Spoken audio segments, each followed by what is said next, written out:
This is Agent 001 live from Nashville, Tennessee, where in the Church of Trucks, there's a new challenger to the F-150, the 2013 Ram Longhorn. Tell 'em, Billy. If you're a regular reader of Autospies.com, you know that I'm a truck guy and a sports car and luxury car guy, but also I owned the 2011 Ford F-150 Super Crew 4x4 EcoBoost. Say that 5 times really fast. And I'm going to go through this one by one with the differences that I see between this new Ram and Ford's F-150, what I like about the Ram and what I don't like about the Ram in comparison. And I think that's going to make your life a lot easier if you're in the market for a truck. You have to look at both of them because there's a lot of pros on both sides of the fence, and I think that equally it's a tough decision at the end of this, but let me go through these things one by one. Y'all know, if you're into trucks, that the Ford F-150 has been the king of the hill for like 31 years straight.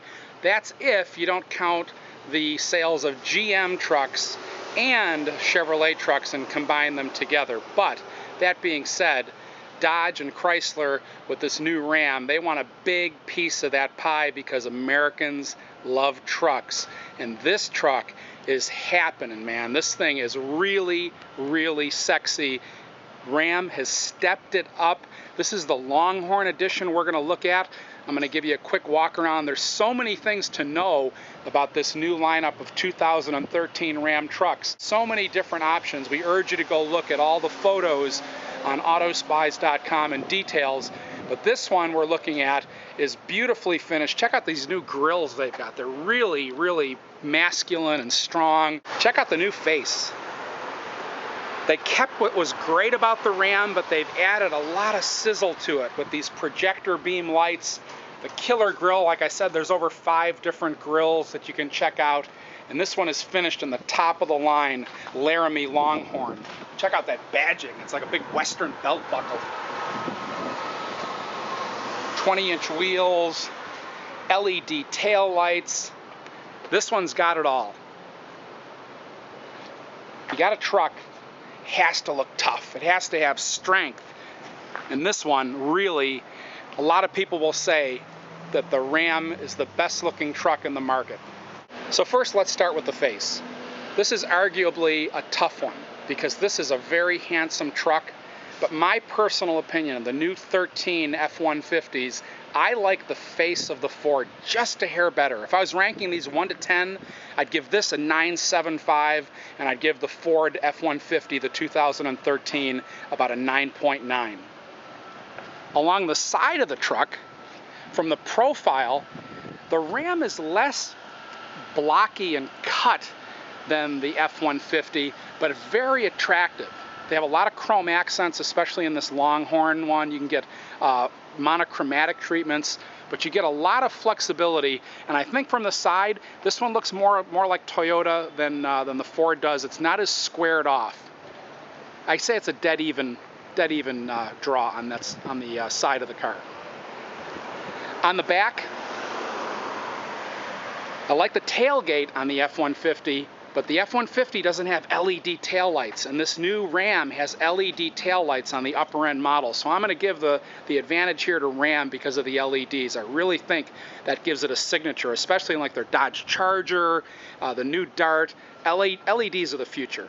In the tailgate area, one of the things you'll notice is you have these storage bins on these Ram trucks, and they lift up and you can put all your tools, or you can put ice in here and make it a cooler, all kinds of fun stuff. But the bed inside, the measurements are similar, but the Ford F-150, especially along here, seems to have a bigger bed, and you can get it in longer sizes. So I'm going to give the advantage of the bed to Ford. Another advantage Ford has that this doesn't have on the Ram is, on the Ford, you can pull down the hatch, and you can get an optional pull-out step to walk in and out of the pickup bed, which is fantastic, and I use that all the time. Definitely a game winner for Ford. Another feature that Ford offers is a retractable side step back here at the bed area. But what Dodge did with the Ram is they took these aerodynamic tubular bars and they put them the full length of the truck now, so it makes it very easy to go in from the side. So this one's a draw. and they look really good on this Ram. I like this full size. It also works for aerodynamics and gas mileage because it pushes the wind along the outside of the tire instead of catching it up, in, and over, which is less efficient. Another disadvantage for Ram is bed length choice. With the Ford, you can get a Super Crew and a 6.5 foot bed, which then qualifies you for the even higher small business IRS deduction, which allows you to basically deduct the entire price of the truck in year one if you're a small business owner and use it for business. Remember, before you do any tax planning, we're not tax planners. See your financial advisor before you take any of our advice. Another small area, in the area of the gas cap, the Ford has that capless system, so you don't have to unscrew a gas cap. That's really handy, boy, when you go to fill the car up. I know it sounds like a little nitpicking thing, but it does make a difference. Makes things a little bit faster and easier. You never forget to put the cap on or have it hanging and banging against the side of your truck. So far on exterior alone, it looks like the Ford F-150, the 2013 version, is just a little bit ahead at this point. But my friends, just like in sports, every game has multiple quarters. And when we go inside this all-new Longhorn Ram, all of a sudden, they start beating down the guys over in Dearborn at Ford. Little things that I really like inside the car. You see a little Range Rover-esque mats with the rivets in the side and the real, thick weave carpet embedded into the rubber mat. I think that's really great, just how the Range Rover does it, the best in the business there. And look at these color combinations, the beige and the browns and the stitching leather. Ram has done an unbelievable job inside the cabin. So as I said on the outside, I thought Ford had still a little bit of edge on exterior design. Of course, that's my opinion. I want to hear your opinions in the comments of which one you think is better looking. But inside, I think the new Ram is the runaway winner, especially in this Longhorn edition. Ford has King Ranch and Platinum, but knowing all of those trucks from what I can see, touching, feeling, looking at the quality of materials, there's no doubt that this truck interior for a pickup is the best in the business right now. I mean, look at these beautiful leather saddlebags embedded into the back of the seat, the stitching, the color choices, the badging. It's just really, really attractive, tasteful, and well done. And if it was on straight interior alone, there's no question in my mind that this Dodge Ram would be the runaway winner. So 001, how about some negatives? What don't you like about this interior? What I don't like compared to the Ford is here in the Dodge, you still have the transmission hump going along the back of the back seat area, which is really bad if you have animals and you have those plastic areas and you want to put two side by side nice and flat on the floor. Ford has that exclusive for now, but that's a big exclusive. That makes a big difference to me in the back, as well as legroom. When you sit in the back of the new F-150, that thing is like riding in the back of an S-Class. There's a lot more physical room back there from my vantage point, and I'm tall, I'm 6'5". When you would go inside the King Ranch F-150, you would say nobody has an interior like that, but obviously now that you're seeing this new Longhorn Ram, all of a sudden Dodge has the advantage in the interior area. Very smart, love the gauges. Let's fire this thing up. This one has the keyless go system, so you just have to have the key in your pocket. You press the button, and check out this really industry best display that they have in the middle. The screen in the middle is much larger than what you see on the Ford F-150, has a lot more information, much better laid out in my opinion, and it has the Uconnect system. So Uconnect, in my opinion, after using Sync is great when it works, but unfortunately for me, and in every single Ford I've driven with Sync, at least once a day, thank you very much Microsoft, it's the black screen of death and you have a reboot on your system. So I didn't like that about Sync because it would freeze a lot. In my Jeep, in this Ram, in another friend of mine's Ram, in any Chrysler product that I've used that has Uconnect, it always works great. It always sounds great in the Bluetooth, And I'm going to give the advantage. This is going to be a real game breaker here. I'm going to give the advantage to Uconnect. It's better than Ford Sync and Microsoft Sync. We talked about the leather, but another luxury amenity that you would never see on a truck is real wood inside the truck. This is not veneer. This is not fake. They are the only guys using real hand-picked wood from France inside of the truck itself, and boy does it show. You touch the steering wheel, it is one of the best steering wheels at any price that you're ever going to put your hands on and use when you drive on a truck or a car. On the inside, in the area of storage, you've got multiple levels of storage, which I think both trucks have. You know, you have your USB connections, things like that, coin holders. You can open it and have a deeper well. Both do a really good job at that. I like little touches here inside the Ram. Look at this nice business card holder. If you're in business, you can put a little stack here. Somebody stops you on the road in the middle of your day. Hey, you got a business card? Don't have to go looking in your wallet, in your briefcase. Very good idea. Nice storage area. Really nice nav screen area. This is an 8.5-inch nav screen, full size. Really easy to read, very well laid out. The icons are just fantastic, really clean and clear, easy to figure out.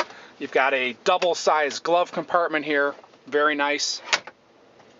This is a pre-production car, by the way, so when you saw that, what looked like an ejector seat button, they're doing some testing in the car, and that's not normal. The production car will not have that. One of the things that could be a deal breaker for some people in this car is rather than having a gear shift knob here or up here for automatic transmission, what they've done here is you have your selectable gear with a dial. And this kind of goes back in the old 60s Dodges. I remember my dad had one that had the, actually it was a push button if I remember correctly. But basically there's no more gear shift lever. For some people, you know, the guys are the real harsh truck guys. You know, they want some man stuff. That's going to really bother them. But after a day of driving, I'm kind of split. I don't know if I like it or if I don't like it, but it's very easy to use. You just twist it. Easy to figure out. It has détentes at every stage so you can do it. And of course it shows you inside the display what you're doing and what gear you're in. So for some people, I'm not going to make that decision for you. I want to hear your comments. Tell us what you think about this selectable gear shift lever, if you think that has any place inside a truck. So let's also scroll through the different menus. With this V8, mixed driving, getting about 15 miles per gallon. They claim they're going to have the best in class on the production trucks gas mileage, even better than EcoBoost. So I'm really interested to see this in this V8. We were getting between 14 and 18, which, typical pickup truck mileage, but I'll wait for the final trucks to come out and do a test for you and tell you how it really does, because gas mileage is important to me. And one small deal breaker on this Ram is you can't get their highest efficiency 6-cylinder all the way up at the top of the line in this Longhorn truck. So if I was going to buy one of these, that would be a deal breaker for me right now. I hope they change their attitude and they allow that to be on the high-end truck. But I want a truck that's loaded, but I also want to get amazing gas mileage because I don't tow that much. Pretty much, I like to throw stuff in the back, a couch, a table, this or that. Nothing that requires me to tow, and I want the best possible gas mileage. Another nice, thoughtful thing on these trucks, outside of the halogen style, the high intensity headlamps, is when you lock the truck with the keyless system, it also locks the side boxes and the tailgate all at the same time. So you don't have to go out there and lock the tailgate with a key. I think that's really a very nice, handy thing that a lot of people are going to like. So in closing, here we are. It's come down to this. For so long, the F-150 has been the industry standard in trucks, and it's a great, great truck. There are a lot of great things you can do with your F-150, but we're gonna go out on a limb here, guys. We're gonna say that this new 2013 Ram Longhorn is the winner, the best truck in this space right now. Nothing drives like it. Nothing's finished like it. Nothing has the amenities this has. It's just an all-around great vehicle. And we hope that you're going to take it for a test drive. You're going to go check out both of them. You're going to read on Auto Spies, see our photos, hundreds and hundreds of great photos of all the options, of all the little details that you're used to. And you're going to really enjoy what you see about this truck. So keep watching. Keep tuning into autospies.com. This is autospies.com. Spy before you buy. This is autospies.com. Spy before you buy. Spy before you buy. Spy before you buy. Spy before you buy.